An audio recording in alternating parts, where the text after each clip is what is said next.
नमस्कार बंधू भगिनींनो, दृष्टांतबोध किंवा सिद्धांतांसाठी दृष्टांत या सदराखाली नवीन दृष्टांत आज आपण या व्हिडिओच्या माध्यमातून पाहणार आहोत।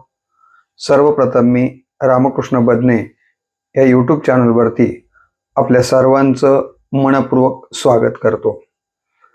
भारतीय संस्कृतीमध्ये उपकाराला अत्यंत महत्त्वाचं स्थान दिलं गेलं आहे। सर्व धर्मग्रंथांचा, संतांचा, साहित्याचा जर आपण अभ्यास केला तर सगळ्यांनी उपकाराला अत्यंत महत्त्वाचं स्थान दिल्याचं आपल्या लक्षात येतं। तुकाराम महाराज म्हणाले की तुका म्हणे फार थोडा तरी परोपकार।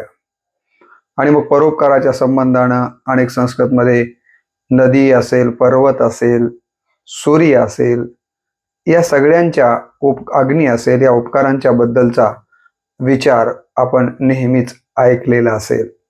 आणि म्हणून आपल्याकडे सकाळी उठल्याबरोबर या उपकार करणाऱ्यांच्या प्रति कृतज्ञता भाव व्यक्त करावा म्हणून उठल्याबरोबर जमिनीला पाय लावण्याच्या आधीच पहिले नमन धरणी मातेला असं आपल्याकडे म्हटलं जात होतं। सूर्यदेवाला नमस्कार केला जात होता। त्याचं कारण असं की ते आपल्यावर उपकार करतात आणि म्हणून आपण त्यांच्या प्रतीची कृतज्ञता व्यक्त केली पाहिजे।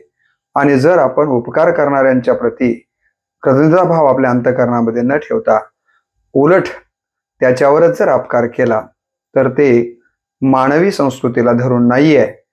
आणि म्हणून हा सिद्धांत की उपकार करणाऱ्या प्रतीची कृतज्ञता आपल्या अंतःकरणामध्ये ठेवावी। एखाद्या वेळेस आपल्याकडनं कुणावर उपकार करता आला नसेल तर त्याच्यावर अपकार तरी होणार नाही याची काळजी आपण घ्यावी। अशा प्रकारची या दृष्टांतामध्ये आपण पाहणार आहोत। या दृष्टांतामध्ये पहिल्यांदा मला युधिष्ठिराचा एक दृष्टांत आठवतो। असं म्हणतात की युधिष्ठिर, ज्याला आपण धर्मराज म्हणतो, 5 पांडवांच्या पैकी युधिष्ठिर हे सत्यवादी होते। ते आपल्या आयुष्यामध्ये कधीच खोटं बोलले नाहीत असं सांगितलं जातं। पण युधिष्ठिर एकदा आयुष्यामध्ये खोटं बोलले याची जाणीव तुम्हाला असेल। युद्धामध्ये ते एकदा म्हणाले होते की अश्वस्थामा हतो नरो वा कुंजरो। अश्वस्थामा मेलाय हे द्रोणाचार्यांना सांगितलं तर द्रोणाचार्य गलित गात्र होतील आणि त्यांना जिंकणं सोपं होईल हे लक्षात घेऊन युधिष्ठिराला सांगितलं गेलं होतं की तू या ठिकाणी अश्वस्थामा मेला म्हणून सांग। तेव्हा युधिष्ठिरानं सांगितलं होतं की मी खोटं बोलणार नाहीये। तेव्हा भगवान श्रीकृष्णांनी सांगितलं, बरं असं म्हण, अश्वस्थामा हतो नरो, हा अश्वस्थामा मेला, कारण अश्वस्थामा हत्ती होता। हत्ती मेला का माणूस मेला मला माहित नाही, पण अश्वस्थामा मेला। आणि धर्मराजाला माहिती होतं, माहिती असून देखील थोडंसं खोटं धर्मराज बोलले आणि म्हणून असं म्हणतात की ते मृत्यू पावल्याच्या नंतर त्यांना जी शिक्षा झाली, काय शिक्षा झाली आता असं सांगतात की त्यांना नरकामध्ये डोकावून पाहण्याची शिक्षा त्यांनी आयुष्यामध्ये एकदाच खोटं बोलल्यामुळे झाली। आणि मग ते जेव्हा हे मृत्यू लोक सोडून वर गेले तेव्हा ठरल्याप्रमाणे यम त्यांना नरकाकडे घेऊन गेले। नरकामध्ये त्यांनी वाकून पाहिलं तर धर्मराजाला काय दिसलं? धर्मराजांना एक चित्र असं दिसलं की तिथं जे मरून पडलेले नरकामधले प्रेत आहेत त्या प्रेतांच्या मध्ये काही प्रेतांचे लचके, तिथं असलेले वाघ, सिंह, कुत्रे, लांडगे लचालच तोडून त्याचं ते सगळं काय खात आहेत तर मांस खाताना हे भयंकर चित्र धर्मराजाला त्या ठिकाणी दिसलं। दुसरं एक चित्र असं दिसलं की त्या ठिकाणी काही प्रेत असे पडलेले आहेत की ते प्रेत त्या प्रेतांना न तर वाघ खातोय, लांडगं खाते, ना सिंह खाते, ना कुत्रे खातेत, तर स्वतःच प्रेत, स्वतः जो मेलाय तोच स्वतःच प्रेत खातोय। हे पाहून मात्र धर्मराजाला आणखीनच आश्चर्य वाटलं आणि म्हणून त्यांनी सोबत असलेल्या यमराजाला धर्मराजांनी विचारलं। म्हणाले ठीक आहे की तिथं पडलेल्या काही प्रेतांना हे हिंस्र पशु खात आहेत, स्वाभाविक आहे ते, परंतु दुसरे जे काही प्रेत मी पाहतोय की स्वतःच प्रेत स्वतः तोच व्यक्ती खातोय, हे चित्र मात्र मला आश्चर्यकारक वाटतं, असं का? आणि त्यावेळेला धर्मराजानं सांगितलं की हे जे स्वतःच प्रेत स्वतः खात आहेत ते अत्यंत पापी आहेत आणि म्हणून त्यांना ही शिक्षा दिली गेलेली आहे। तेव्हा धर्मराजांनी विचारलं यमराजाला की असं त्यांनी कोणतं पाप केलंय. त्यावेळेला यमराजानं सांगितलं की हे कृतघ्न आहेत, ज्यांनी आपल्यावर उपकार केला त्या उपकार करणाऱ्यांच्या वरतीच हे बदललेले आहेत किंवा त्याच्यावरतीच अपकार करण्याचं काम त्यांनी केलं आणि म्हणून त्यांना ही शिक्षा भोगावी लागते आहे. आणि मग या दृष्टांतातून आपल्या एक लक्षात येतं की आपण उपकार करणाऱ्यांच्या वरती कधीही अपकार करायचा नाहीये. आपल्याला जर एखाद्यावर उपकार करता आला नाही आणि दुसऱ्यानं कोण केला तर त्याबद्दलही खेद मनाच्या ठिकाणी मानायचा नाही, तर उलट आपण काय केलं पाहिजे याबद्दलची अत्यंत चांगली कथा जी की असं सांगतात भारतीय ज्ञान परंपरेमध्ये आपल्याकडे घडलेली आहे, तिलाच आपण दृष्टांत रूपानं इथं घेतलं तरी चालतं.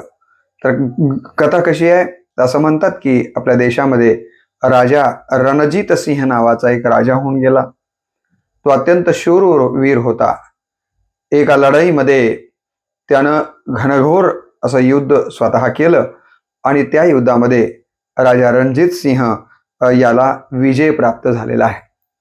आणि मग आता विजय प्राप्त झाला आपल्या राजाला म्हणून त्या राज्यातल्या त्याच्या प्रजेनं रथावरती बसवलंय आणि राजा रणजित सिंहाची विजयी मिरवणूक राज्यामधनं चाललेली आहे. कोणी पुष्पहार घालतंय, कोणी गुलाल उधळतंय, कोणी जय जयकार करतंय. असं अत्यंत या ठिकाणी देखणा कार्यक्रम, अत्यंत हर्षोल्लासात चाललेला हा कार्यक्रम आणि राजा सगळ्यांचा आदर करत सगळ्यांना अभिवादन करतो आहे. त्याचबरोबर सगळ्यांचे सत्कार स्वीकारतोय. अत्यंत आनंदामध्ये राजा आहे. आणि अशीच ही मिरवणूक पुढे चालत असताना अचानक एक सन्न करत दगड आला आणि राजाच्या डोक्याला लागला आणि राजाच्या डोक्यातनं रक्तस्राव व्हायला लागलेला आहे. आता हे एकदम राजाला दगड लागणं, त्याच्यातनं रक्त सांडणं, ह्या घटनेमुळं राजाच्या अवतीभोवती जे जमलेले रथावर असतील किंवा जी बाकीची प्रजा आहे ते सगळे परेशान झाले की काय झालं अचानकच, राजाला कोण दगड मारला असेल आणि हा दगड आला तरी कुठून आला असेल, मारणारा कोण असेल, त्याचा आपण शोधाशोध घेतली पाहिजे. आणि म्हणून त्या ठिकाणी तसंच राजाचं ते रक्त पुसलं. त्याचा काय थोडासा आयुर्वेदिक जो उपचार करायचा तो वैद्यांनी केला आणि राजाची मिरवणूक पुढे चाललेली आहे. परंतु तिथेही काही शोध पथक राजाच्या राज्यातलं त्यांनी ठरवलं की नाही, आपल्याला हे शोधलं पाहिजे की हा दगड नेमका कोण्या दिशेनं आलाय आणि हा दगड कुण मारलाय. आणि म्हणून ते शोध पथक जेव्हा दगडाच्या दिशेनं पलीकडे जाऊन चौकशी करायला लागलं तेव्हा लक्षात आलं की एका वृद्ध म्हातारीने तो दगड राजाला मारलेला होता. आणि मग लगेच तो शोध घेतला आणि म्हातारीला पकडलेला आहे. आणि राजा म्हातारीला पकडून बाजूला उभं केलं आणि पकडणाऱ्या सैनिकांनी येऊन कानात राजाच्या सांगितलं की आपल्याला दगड जो मारलाय तो एका वृद्ध महिलेनं मारलेला आहे आणि तिला आम्ही पकडून आणलंय, तिला काय शिक्षा करायची सांगा. राजेसाहेब म्हणाले ठीक आहे, आता या आनंदाच्या क्षणामध्ये मी काहीही बोलणार नाहीये, तिला उद्या सकाळी 10 वाजता आपल्या राजदरबारामध्ये घेऊन या. आणि मग त्या स्त्रीला तिच्या घरी जाऊ दिलं म्हणा किंवा मग त्यांची जी काही कैद म्हणा अशा ठिकाणी तिला ठेवलं आणि सांगितलं गेलं की उद्या 10 वाजता राजासाहेबांच्या दरबारामध्ये तुला यायचंय किंवा आम्ही घेऊन जाऊ. बिचारी वृद्धा खूप परेशान झाली की आता राजेसाहेब आपल्याला काय शिक्षा करतील आणि आपलं काय आता खरं नाहीये. आणि पकडून नेणाऱ्यांना सुद्धा असं वाटलं की राजेसाहेब आपल्याला बक्षीस दिल्याशिवाय राहणार नाहीयेत आणि या म्हातारीला निश्चितपणे फाशीची शिक्षा किंवा जन्मठेप दिल्याशिवाय राहणार नाहीत. निश्चित आता या म्हातारीचं काही खरं नाही आहे. अशा प्रकारचा विचार ते सैनिकही करायला लागलेले आहेत. दुसरा दिवस उजाडतो आणि उजाडल्याच्या नंतर सकाळी 10 वाजता त्या वृद्धेला राजाच्या दरबारामध्ये आणलं जातं. आता राजेसाहेबांच्या समोर ती वृद्धा थरथरथर हातपाय कापायला लागलेले आहेत, अत्यंत घाबरून गेलेली आहे. आणि अशा अवस्थेमध्ये तिथे उभी आहे. राजा त्या वृद्ध स्त्रीला विचारतो की आई साहेब, आपण आम्हाला हा दगड का मारलात, त्याच्या पाठीमागचं कारण काय आहे. तेव्हा ती स्त्री अत्यंत विनम्रपणे म्हणाली की राजेसाहेब, आपल्याला दगड मारावा म्हणून मी मारलेला नाहीये, मुद्दाम आपल्याला दगड मारलेला नाही. मग राजा म्हणतात की मग दगड का मारला, कारण काय होतं? तेव्हा ती म्हणाले, राजेसाहेब मला खूप भूक लागली होती, पोटामध्ये कावळे ओरडायला लागले होते आणि रस्त्यामध्ये मला बोरं लागलेलं बोरीचं झाड दिसलं आणि म्हणून मला असं वाटलं की काही दगड मारावेत आणि त्या बोरीचे बोरं खाली पाडून खावेत, तेवढंच आपल्याला या ठिकाणी उपवासाला आधार होईल आणि म्हणून मी त्या बोरीच्या झाडाला दगड मारला आणि तो चुकून किंवा आपल्याला येऊन लागलाय. राजेसाहेब आपल्याला जी काही मला शिक्षा द्यायची आहे ते द्या, परंतु मी मुद्दामहून आपल्याला काही दगड मारलेला नाहीये. हे ऐकल्याच्या नंतर आता तिथल्या दरबारातल्या सगळ्यांनी आश्चर्याच्या भुवया त्या ठिकाणी उंचावल्या आणि सगळ्यांना वाटायला लागलं की आता राजा निश्चित मोठा दंड हिला ठोठावल्याशिवाय राहणार नाहीये. परंतु राजेसाहेबांनी या ठिकाणी दोघ जणांना जवळ बोलवलं, कानात काहीतरी बोलले आणि त्या वृद्धेला सांगितलं की ठीक आहे, 10 मिनिट थांबा. आणि 10 मिनिटाच्या नंतर पाहतात तर काय, त्या जे 2 माणसांना सांगितलं होतं त्यांनी भरधारी अशा प्रकारचे तिला घालण्यासाठीचे लुगडे आणलेले होते. त्याचबरोबर सोन्याच्या काही मुद्राचं ताट भरून ते घेऊन आलेले होते. आणि राजेसाहेब हे सगळं घेऊन आल्याच्या नंतर राजेसाहेबांनी त्या स्त्रीला जवळ बोलवलं, तिला ते वस्त्रदान दिलं आणि जवळ असणारे जे काही त्या थैली म्हणजे त्या ताटामध्ये आणलेल्या सोनाच्या मोहरा होत्या त्याही त्या स्त्रीला दिल्या. तिची बोळवण केली आणि म्हणाले, आई मला क्षमा करा, माझ्यामुळं आपल्याला कालपासून मनस्ताप झालेला आहे, त्याबद्दल मला क्षमा करा. आणि असं म्हणून सांगितलं की या आईला सन्मानाने तिच्या घरी नेऊन सोडा. आणि हे सगळं बघितल्याच्या नंतर दरबारातली सगळी जी जमलेली माणसं असतील, प्रधान असतील, ते अत्यंत आश्चर्यचकित झाली की हा कसला राजाचा न्याय. आणि म्हणून मग ही सगळीच माणसं आश्चर्यचकित आहेत. त्या महिलेला सोडून येईपर्यंत तिथला जो अमात्य असेल, तिथला जो प्रधान असेल, ते राजाला म्हणाले की राजेसाहेब, आपण जो हा न्याय केलाय याचा अर्थ काही आम्हाला समजलेला नाहीये. तिने आपल्याला दगड मारला आणि तुम्ही तिला शिक्षा करण्याच्या ऐवजी उलट वस्त्रदान आणि सोनेदान करून तिचा आदर सत्कार करून पाठवलात, याचा अर्थ काही आमच्या लक्षात आलेला नाहीये. त्यावेळेला राजेनं दिलेलं उत्तर अत्यंत महत्वाचं आहे. ते म्हणाले, खरं तर त्या स्त्रीचा काहीही दोष नाही आहे, यामध्ये अपराधी मी आहे. कारण त्या बिचारीला माझ्या राज्यात राहून उपाशी राहावं लागतंय आणि ती स्त्री उपाशी असताना मी तिच्याकडे लक्ष दिलं नाही, म्हणून तिला बोरीच्या झाडाला दगड मारावा लागला. आणि बोरीच्या झाडाला दगड लागून देखील एका वृक्षानं तिला काही ना काही बोरं दिले, तिचं पोट भरण्यासाठी मदत केली. म्हणजे एक वृक्ष स्वतः दगड सहन करून माझ्या प्रजेला काही ना काही देतो आणि मी तर या प्रजेचा साक्षात राजा आहे आणि मी मात्र तिला दंड करणं हे माणुसकीला, मानवतेला धरून राहणार नव्हतं. म्हणून मी त्या स्त्रीला किंवा त्या वृद्धेला, त्या आईला खरं तर दोषी मीच आहे. माझ्यामुळं तिला काही व्यवस्था न दिल्यामुळं तिला अशा पद्धतीचं जीवन जगावं लागतंय आणि म्हणून शिक्षा करण्याच्या ऐवजी माझं कर्तव्य की माझ्या राज्यातल्या माणसाला पोटभर आणि शरीरभर कपडे मिळणं आणि पोटभर अन्न मिळणं हे राजा म्हणून माझं कर्तव्य आहे आणि ते कर्तव्य पार पाडण्यासाठीच मी तिला वस्त्रदान आणि त्या ठिकाणी सोनदान केलेलं आहे.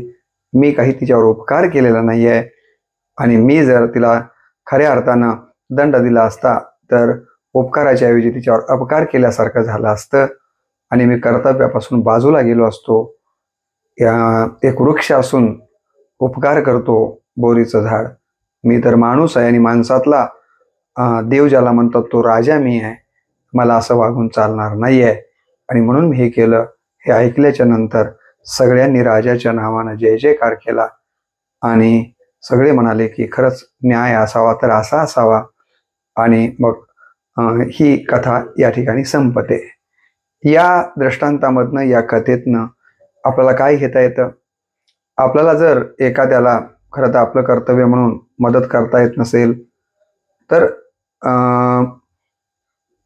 ती चूक मान्य करावी आणि एखाद्याकडनं अनावधानानं काही चूक झाली असेल तर त्याला सत्तेचा दुरुपयोग करून त्रास न देता त्याचं खरं कारण तपासून त्याला आपल्या पद्धतीनं जी मदत करता येईल ती करावी.